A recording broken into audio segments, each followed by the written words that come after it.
La Saint-Valentin s'en vient donc, c'est le moment idéal pour parler de chocolat de Saint-Valentin en soi. Je veux pas être plate, sauf que c'est pas tellement des bonnes nouvelles. En réalité, c'est qu'il y a tellement une forte demande de chocolat pour la Saint-Valentin qu'en fait, ils ont pas le choix d'augmenter le coût du chocolat parce que justement, la demande est trop forte. Ça vient du Journal de Québec et ça a été écrit par Mathis Jacques le 11 février.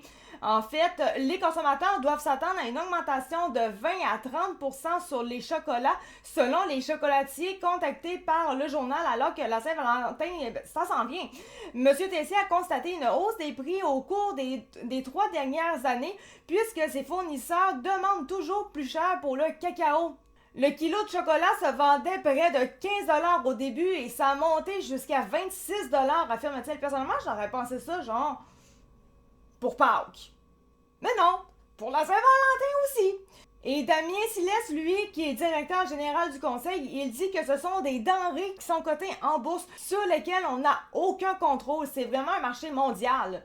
C'est un constat similaire pour Edith Bédard, propriétaire de la boutique Pastille. Sur son site web, elle vendait 7,50$ un pot de pastilles de chocolat en vrac de 300 grammes en 2021, alors qu'il en vaut désormais 14 pour 14$ pour la même quantité. Un phénomène justifié par l'augmentation du coût élevé de la matière première en soi. Je crois que dans les dernières années, le coût vraiment du chocolat était juste vraiment plus cher. Il y avait une inflation qui était là-dessus. Toutefois, malgré les hausses, la clientèle semble être au rendez-vous. Des centaines de consommateurs se préparent à surprendre leurs partenaires avec une douceur achetée chez cette commerçante. Les adeptes de ces chocolats achètent en plus petite quantité, mais ils sont plus nombreux selon elle. Donc, on comprendra que quand on dit que les adeptes de ces chocolats, c'est en soi la clientèle qui va chez Madame Bédard pour acheter ces chocolats qu'elle offre elle-même à sa boutique. 306$ en moyenne. Des consommateurs consacrent d'ailleurs plus d'argent en général pour souligner la fête de l'amour ce mois-ci. Les dépenses moyennes des Québécois pour la Saint-Valentin ont augmenté de 40% cette année, passant de 219$ à 306$, assure Damien Silès. Une tendance qui démontre que malgré l'inflation, la Saint-Valentin conserve son pouvoir d'attraction. Les chocolatiers misent d'ailleurs sur cette période clé pour compenser les mois plus tranquilles de l'hiver. La restauration a également vu en 2025 une hausse de ses ventes de 27% comparativement à 2024 selon les dernières données de la firme Moneris. Donc, moi personnellement, je peux vous le dire, j'ai comme arrêté. J'ai comme pris vraiment conscience, il y a peut-être 1 an ou 2 maintenant, je trouve que c'est trop rendu marketing comme fête. Vous allez me dire c'est 100% marketing, mais je l'ai catché là. Comme on achète des affaires pour la Saint-Valentin parce que c'est la journée de l'amour. Mais techniquement, quelle est la meilleure journée de l'amour que ton anniversaire de mariage ou de couple, carrément? Je trouve qu'il n'y a pas une meilleure journée de l'amour que cette journée précise-là. La Saint-Valentin, au final, c'est juste une journée à imposer que, hey, faut que vous fêtiez tout l'amour. D'un, c'est pas tout le monde qui est en couple. Et de deux, même ceux qui sont en couple, des fois, sont pas, ça va pas assez bien pour fêter la Saint-Valentin.